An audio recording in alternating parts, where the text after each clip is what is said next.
Hallelujah. स्तुति हो परमेश्वर की स्तुति हो। महान परमेश्वर हमारे बीच में उपस्थित हैं। आज सुबह के समय में बाइबल स्टडी में शामिल होने के लिए, बाइबल अध्ययन में शामिल होने के लिए परमेश्वर ने हम सबको अनुग्रह किया है। प्रभु को धन्यवाद देते हैं। और जितने लोग इस बाइबल अध्ययन को अभी देख रहे हैं, मैं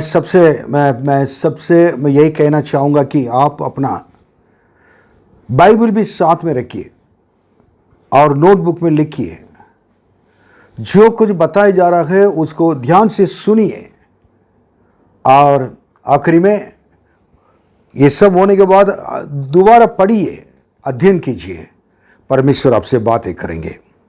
प्रभु आपको आशीष दे। अब इससे पहले हम लोग परमेश्वर यीशु के संग रहा, इसके बारे में हमें बातें करते थे। अब आज एक नए टॉपिक में चल रहे हैं और आज का मनन का विषय यही है, मेरे लिए तुम गवाह बनकर रहो। मेरे लिए तुम गवाह बनकर रहो। यीशु ने क्या कहा था उसको पहले हम पढ़ेंगे। 3 वचन उसको हम लोग को पढ़कर तीनों को ज्वाइंट करके मैं बताऊंगा। मत्ती 28 और 19 और 20वां वचन पढ़िए।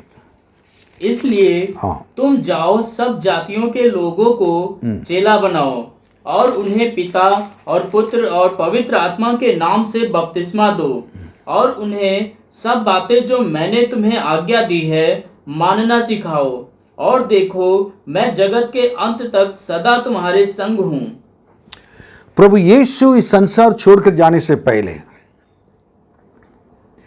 उन्होंने एक बात कहा अपने चेलों को, बाकी लोगों को कुछ ना, अन्य जाति लोगों को और दूसरों को, दोस्तों को नहीं। जो चेले कौन है? प्रभु ने यीशु के बातों को सुनकर उनसे प्रेम करने वाले, उनके पीछे चलने वाले, वो चेले, अच्छे विश्वासी, अच्छे चेले।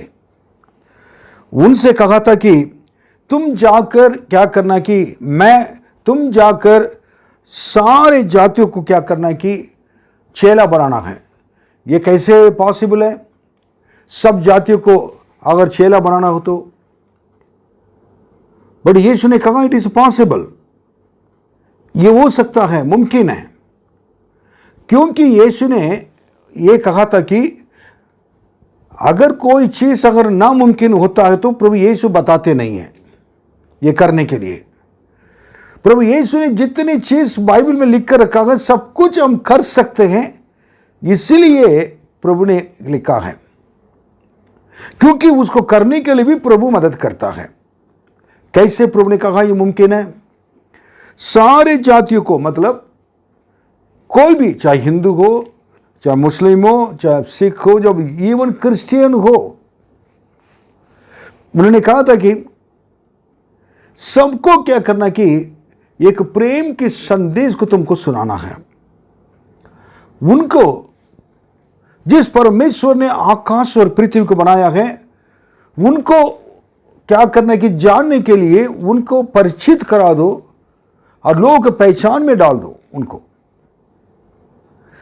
उसके बाद उन्होंने ये नहीं कहा था कि तुम जाकर क्या लोगों को क्या करना कि ये कहना ये तुम इसी प्रकार के परिवर्तन करो, ऐसा नहीं बोला। और कोई भी परिवर्तन है आपको उनको करके इधर क्रिश्चियन बनाओ, ये ऐसा नहीं कहा। उन्होंने केवल यही कहा था कि चेला बनाओ। मेरे प्रिय, थोड़ा ध्यान से इसको सुनिए। उसके बाद उन्होंने कहा जो मैंने कहा है चेले के लिए क्या करना है वो करो, और 19वां वचन में लिखा हुआ है। उसके बाद जितनी चीजें 3.5 साल तुमने मुझसे सीखा है, मैंने तुमको आज्ञा दिया है, ये सारे चीज को क्या करना है कि उनको शिक्षा दो। बताओ,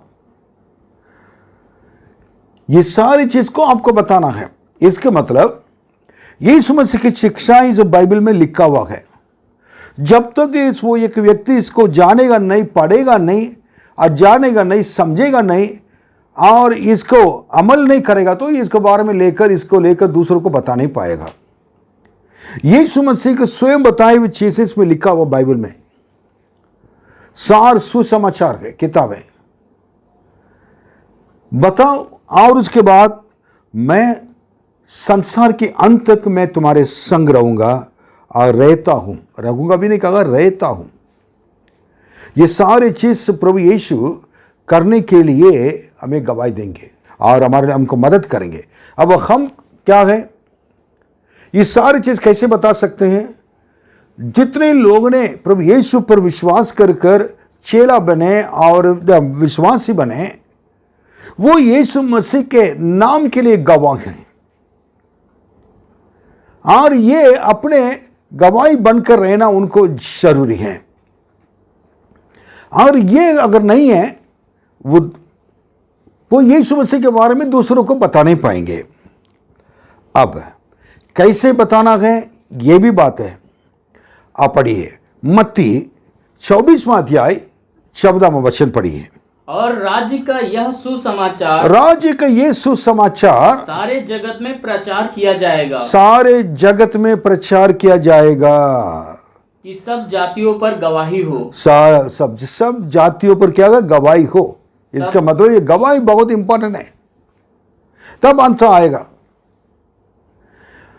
आप जाकर बताना यानी है, आप एक गवाह के रूप में से जाकर क्या है, लोगों को बताना है। वो गवाह कौन है? आप हैं। I am the testimony, I am the witness for my Jesus. This is very very important. हम कभी कभी इस चीज को भूल जाते हैं। Why it is not why people do not accept Christ? क्यों यीशु मसीह के लोग क्यों मालूम होने के बाद भी, यीशु के प्रेम को देखने के बाद भी विश्वास क्यों नहीं करते हैं? डॉक्टर स्टैनली जोन्स एक बार महात्मा गांधी से पूछा था। डॉक्टर स्टैनली जोन्स इंडिया में जब थे, उन्होंने महात्मा गांधी से पूछा, आप बाइबल पढ़ते हैं, बाइबल से बहुत प्रीति रखते हैं और बाइबल के अनुसार आप चलना चाहते हैं, यीशु मसीह को क्यों आप ग्रहण नहीं करते हैं? तब डॉक्टर स्टैनली जोन्स से महात्मा गांधी ने बताया, मैं ये देखना चाहता हूं जो व्यक्ति यीशु को सचमुच में ग्रहण किया हो, जिनके जीवन में यीशु मसीह हैं और यीशु मसीह के लिए गवाही है वो, और वो जिसके द्वारा यीशु मसीह को मैं देख सकता हूं, अगर ऐसे समय अगर देखूंगा, जिस समय देखूंगा, मैं तुरंत यीशु को क्या करे, मैं ग्रहण कर लूंगा। उनकी एक बात अच्छा लगता है, पर उन्होंने मनुष्य को देखकर यीशु को ग्रहण करना सही बात नहीं है। लेकिन उनकी बात में एक बहुत चीज को सीखने के लिए मिलता है। अगर हम प्रभु यीशु को मानने हुए लोग हैं, प्रभु यीशु हमारे जीवन में अगर रहता है, तो अब यीशु दूसरे के सामने भी दिखाई देना चाहिए। अगर आप कोई भी, आप घर पे कोई भी एरिया में रहते हो, उस एरिया के लोग आपके जीवन के द्वारा यीशु मसीह को अगर नहीं देख पाएंगे, तो उस एरिया में आपके लिए रहना बेकार है, व्यर्थ है, आप अपने समय को बर्बाद कर रहे हैं। They should know that you are Christian. They should know that Jesus Christ living in you. You are the representative of Jesus Christ, one who can manifest Christ through your life. यीशु मसीह को अपने जीवन के द्वारा प्रकाशित करा दिखाने वाले एक अच्छे एक प्रतिनिधि हो और एक विश्वासी हो। ये संसार के वचन क्या है कि प्रभु के वचन संसार में सारे लोग के जातियों के बीच में सामने गवाही के रूप में से प्रचार किया जाएगा, ताकि सारे लोग जाने कि ये गवाही है, ये यीशु है, परमेश्वर है, जाने।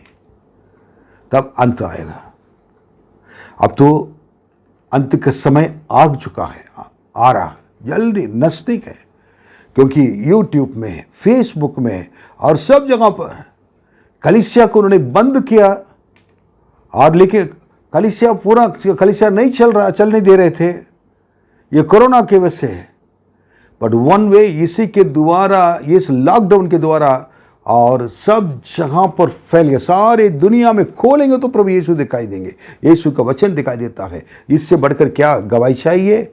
हम सब जगह पर मीटिंग है, सब जगह पर गाना गा, सब जगह और वचन गए। क्या पढ़ेंगे, क्या देखेंगे, क्या नहीं, इतना आनंद आ जाता है। सुबह से शाम तक देख सकते हैं, प्रभु के वचन को सुन सकते हैं। यही का अंत का समय आ गया है मेरे प्रियो। अब यीशु क्या कह के गए हैं, आप पढ़िए प्रवृत्ति का काम, पहला अध्याय 8वां वचन। परंतु जब पवित्र आत्मा तुम पर आएगा तब तुम सामर्थ पाओगे और यरूशलेम और सारे यहूदिया और सामरिया में और पृथ्वी के छोर तक मेरे गवाह होंगे। परमेश्वर ने कहा था, प्रवेश ने कहा था कि परंतु जब पवित्र आत्मा तुम पर आएगा तब तुम सामर्थ पाओगे और यरूशलेम और सारे यहूदिया और सामरिया में और पृथ्वी के छोर तक और मेरे गवाह होगे। पवित्र आत्मा एक मनुष्य के अंदर वास करने का कारण, मुख्य कारण क्या है? ताकि उस व्यक्ति को गवाह क्या है बनाकर लोग के सामने दिखा सकें, गवाह बना सके, गवाह बनाकर दिखा सकें। That is a thing. पवित्र आत्मा अगर आपके अंदर आएगा तो आपको गवाह बनाने के लिए you should be A testimony. इसलिए पवित्र आत्मा आपके अंदर आकर वास करना चाहते हैं। अपने बल से आप कुछ नहीं कर पाएंगे, अपने बल से आप गवाह बनकर रह नहीं पाएंगे।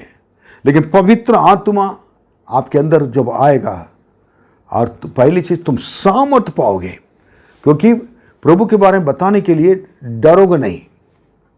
ये सामर्थ अंदर रहेगा, तुम क्या करोगे? डरोगे नहीं। तुम यहूदी में, यरूशलेम में, यहूदी में, यूदा में और उसके बाद संसार के अंत तक तुम क्या करोगे? तुम गवाह बनकर रहोगे। यही मेरे लिए गवाह बनकर रहोगे। अब इस चीज को क्या है कि जब आपके अंदर पवित्र आत्मा आया नहीं आया, जो लोग पवित्र आत्मा का अभिषेक नहीं प्राप्त किए हो, आप पवित्र आत्मा का अभिषेक के लिए प्रार्थना कर कर प्रभु से मांगे। मेरे जवान बच्चों के लिए, बेटे बेटियों के लिए मैं कहूंगा, पवित्र आत्मा का अभिषेक हर एक व्यक्ति के लिए, विश्वासी के लिए जरूरी है। तब आप गवाह बनकर रह पाएंगे।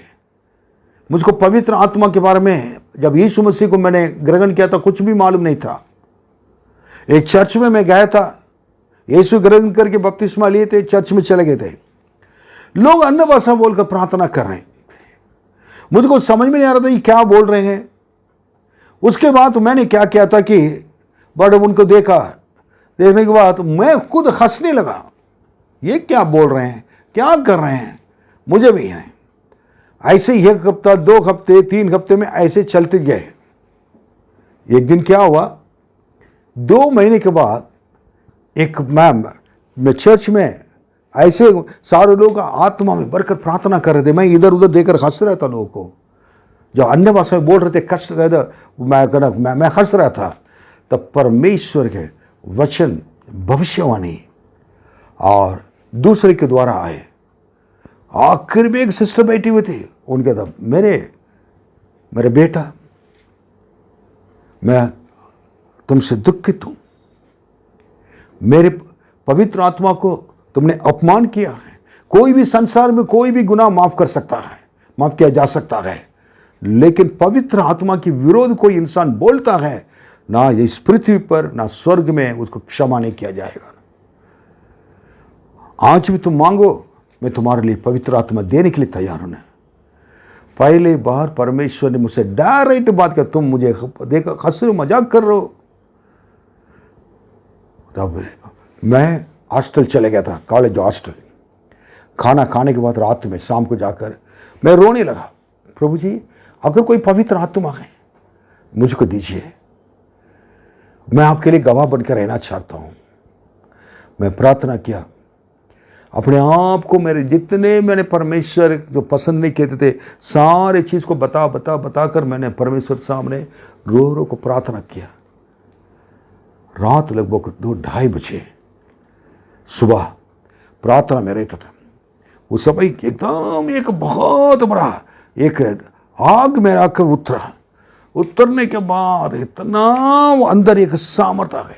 उसके बाद मैं क्या बोल रहा था मुझे मालूम था, मैं अकेला था और मैं बोलने लगा अन्य भाषा में, बोलता जा रहा था। और उसके बाद वो इतना भरकर मेरे अंदर इतना सामर्थ्य आ गई। फिर मैं अन्य भाषा में बोला हालेलुया। उसके बाद सुबह 5 बजे सनप तक मैं प्रार्थना ही कर रहा था, मुझे पता नहीं चला। पवित्र आत्मा से भरकर प्रार्थना करने वाले व्यक्ति के लिए कितने घंटे भी प्रार्थना करना उनके लिए कोई ना असंभव नहीं है, सब संभव है। अगर सामर्थ्य से कोई इंसान प्रार्थना करने के लिए चाहेगा और मुश्किल है, कुछ समय के बाद उसको निराश हो जाएगा, नींद आ जाएगी, सब कुछ है।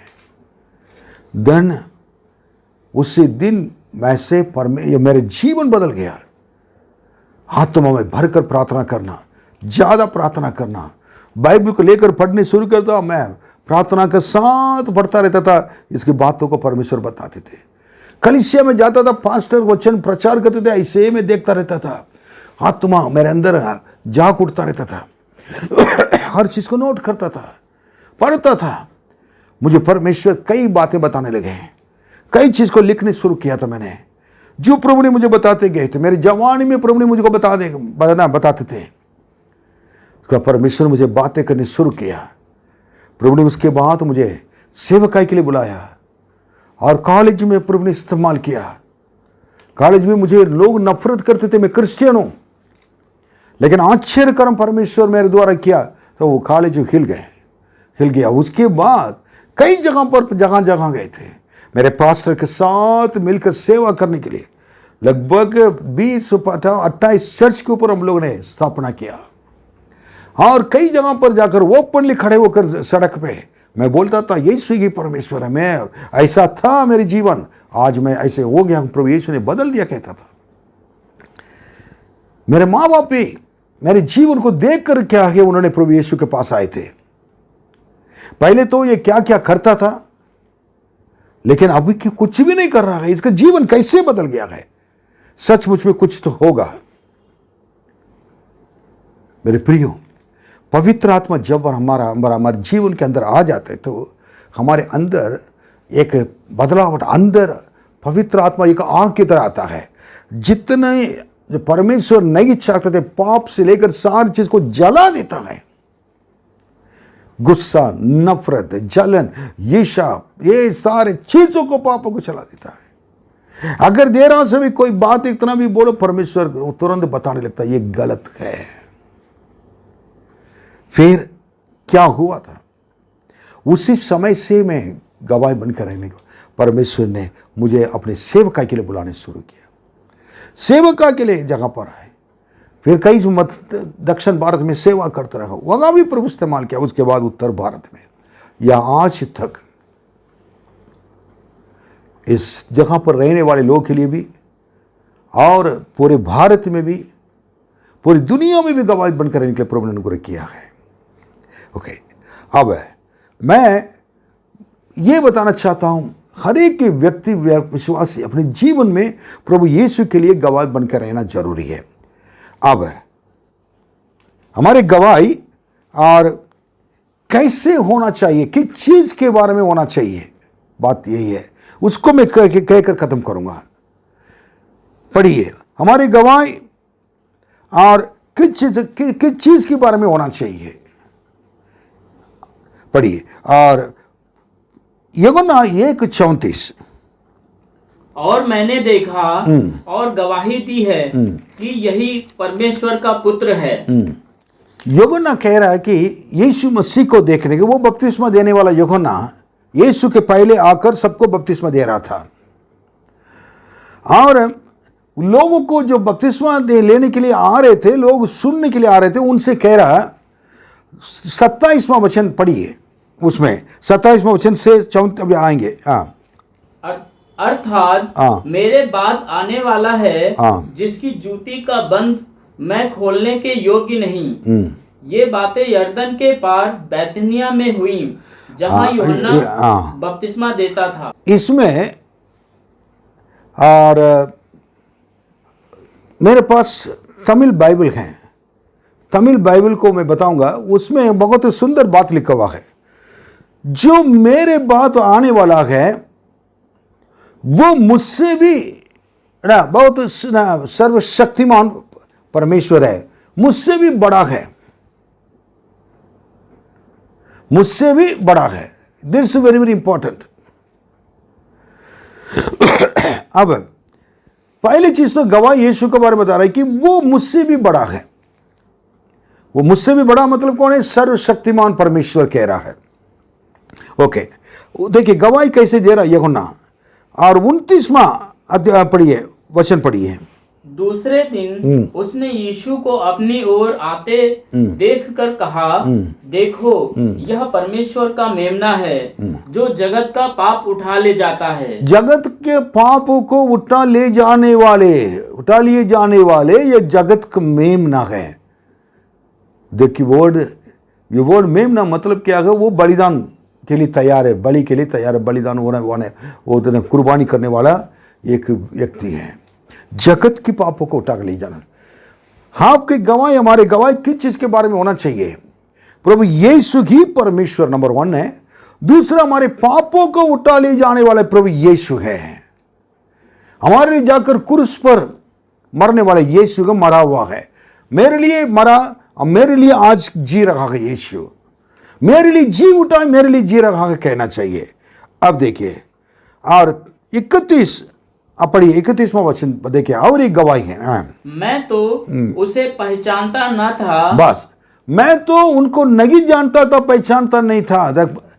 सच बोल रहा है, मैं कुछ नहीं जानता था। जैसे मैं आपको कह रहा था कि ये रामचंद्रन है मेरा नाम, मैं यीशु के बारे में बिल्कुल नहीं जानता था। और आप हम नहीं जानते हैं, नहीं जानते थे, लेकिन अब यीशु को जानने के बाद जिस यीशु को जान लिया तो उस यीशु के लिए आखिर तक मरने के लिए भी, गवाह बनकर रहने के लिए भी, गवाह बनकर रहने के लिए तैयार रहना चाहिए। उसको पढ़िए दोबारा। मैं तो उसे पहचानता न था, परंतु इसलिए मैं जल से बपतिस्मा देता हुआ आया कि वह इज़राइल पर प्रकट हो जाए। फिर 32वां वचन। और यूहन्ना ने यह गवाही दी, मैंने आत्मा को कबूतर के समान आकाश से उतरते देखा है। वो साधारण व्यक्ति नहीं है, वो गवाही दे रहा है। क्या दे रहा है कि आत्मा क्या है उनके ऊपर उतर कर कबूतर का नाम आकर बैठा था।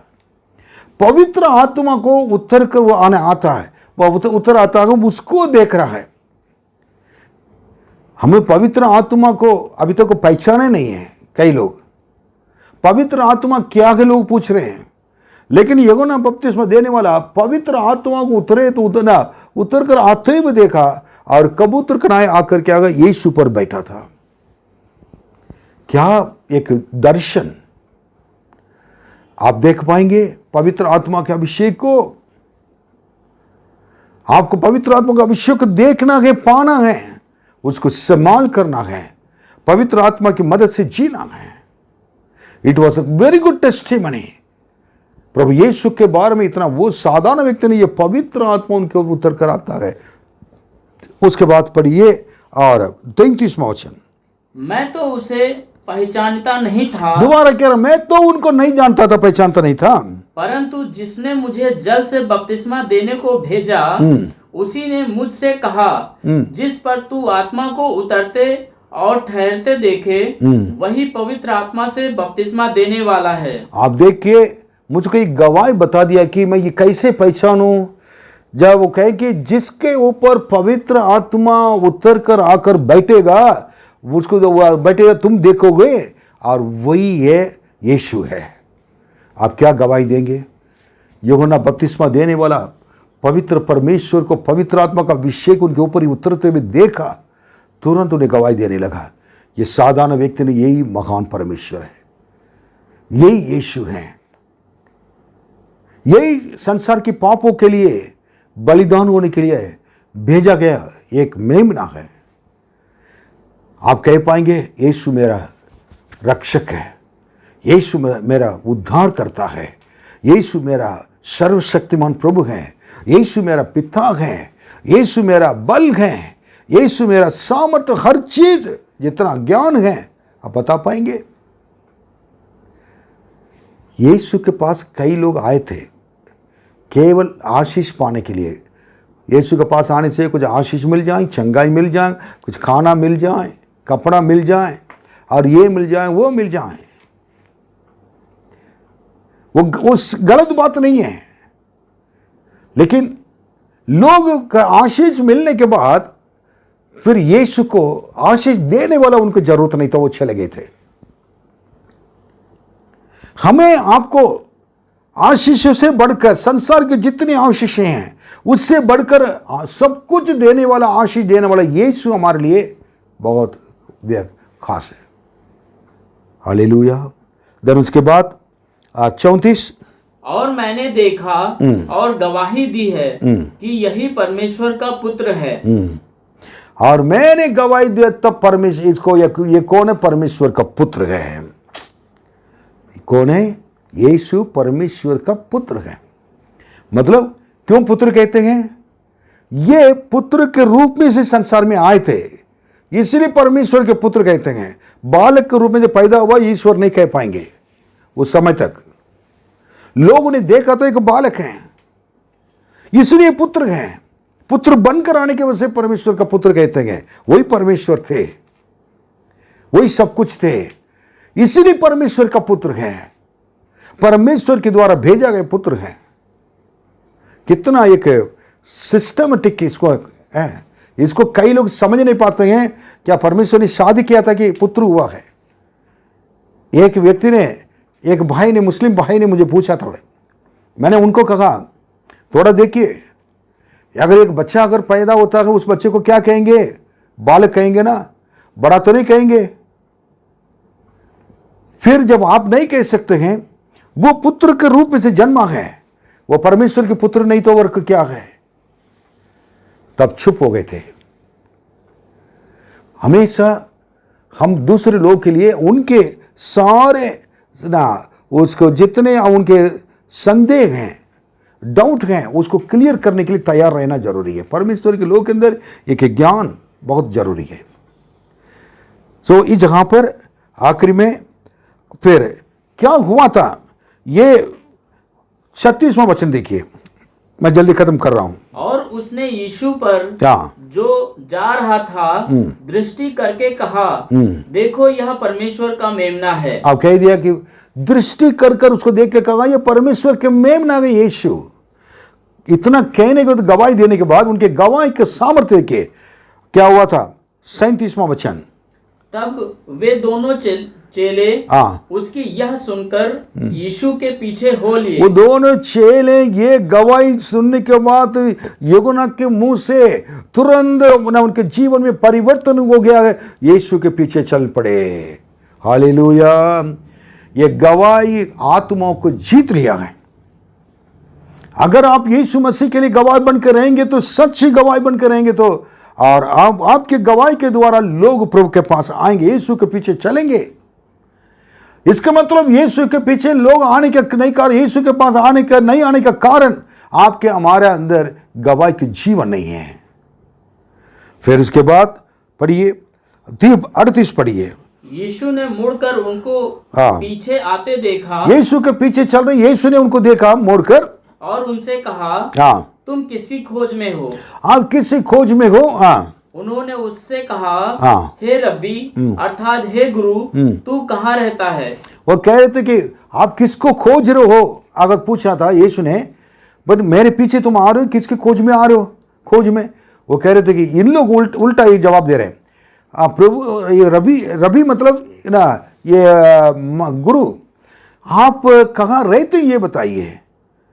क्योंकि वो यीशु मसीह के पीछे ना सिर्फ चलना चाहते थे, और यीशु मसीह के साथ रहना चाहते थे। ये बात है, लोग आप यीशु मसीह के पीछे चलना बड़ी बात नहीं है, यीशु मसीह के साथ रहना है, वो सबसे बड़ी बात है। You should abide, not only you will follow Christ but also you should abide in Jesus Christ. That is very very important to note. Okay, अब आखिरी वचन पढ़िए, वो 39वां वचन पढ़िए। उसने उनसे कहा, चलो तो देख लोगे। तब उन्होंने जाकर उसके रहने का स्थान देखा और उस दिन उसके साथ रहे। और उन लोगों ने फिर यीशु ने उनका दिल को जान लिया कि ये नासरी मेरे पीछे आना चाहते हैं, मेरे साथ रहना चाहते हैं, तब चलो जगह मैं रहता हूं तुमको दिखाऊंगा। लेके गए, दिखाया उन्होंने, और जहाँ जब रहने का स्थान दिखाने के बाद जहाँ यीशु रहते थे वहाँ रहने लगे। यीशु के साथ रहना कितना एक आनंद की बात है। भजन संगीता 82:1 में लिखा हुआ है कि परमेश्वर के सभा में परमेश्वर रहता है, वास करता है, स्तुतियों के बीच में वास करता है।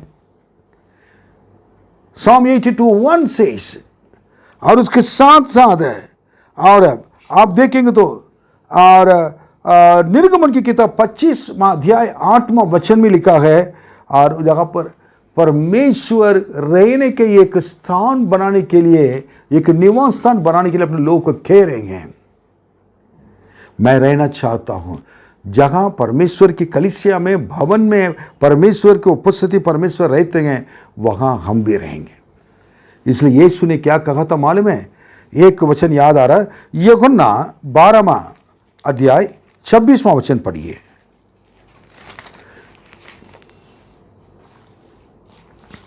बारहवां अध्याय 26वां वचन पढ़िए। यदि कोई मेरी सेवा करे तो मेरे पीछे हो ले। यदि कोई मेरे पीछे होना, सेवा करना चाहते तो भी पीछे हो ले। और जहां मैं हूं वहां मेरा सेवक भी होगा। जहां प्रभु यीशु रहते हैं वहां मेरे लोग भी रहेंगे, मेरे सेवक भी रहेगा।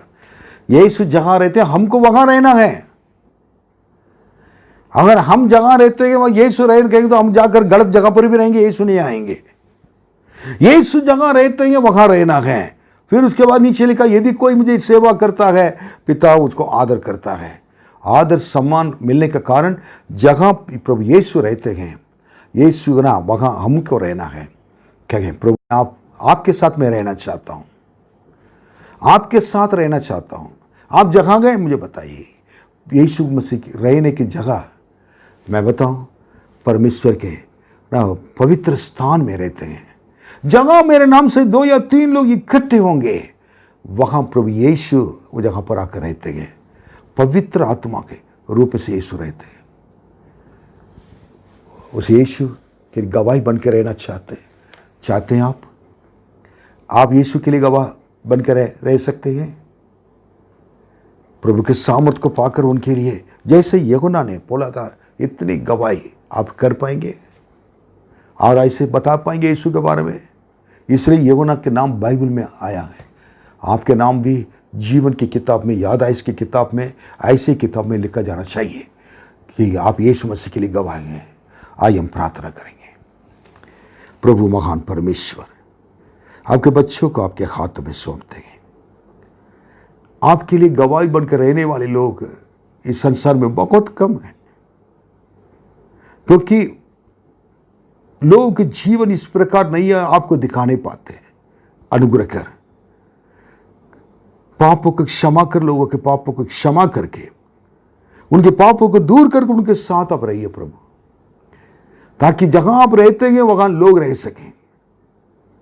आपके रहने के स्थान को प्रभु पहचान सकते हैं, पहचान कर आपके साथ रहें, आपसे बातें करें और आपके संग चले, आपके पीछे चलें, आपको आदर करें, सम्मान करें। यह अच्छी गवाही यूहन्ना के जीवन में यीशु को पहचानने का एक मेमना है। जगत की पापों को उठा लिए जाने वाले मेमना है, वो सबसे महान है और वो अभिषेक देने वाला है। जिनके ऊपर पवित्र आत्मा का अभिषेक आ रहा है तो वो वही है। सर्वशक्तिमान प्रभु को जान लो। ये कहा, इतनी अच्छी गवाही के लिए धन्यवाद। लोग तुरंत उनके पीछे चलने लगे, उनके साथ रहने लगे। हमारे यीशु के बारे में हम लोगों को बताने की वजह से लोग और तुरंत यीशु के पीछे चलकर यीशु के साथ बची हुए जीवन को बिताने के लिए मदद करें। आदर महिमा सब कुछ आपको देते हैं, यीशु का नाम में मांगते हैं, आमीन। प्रभु आपको आशीष दे।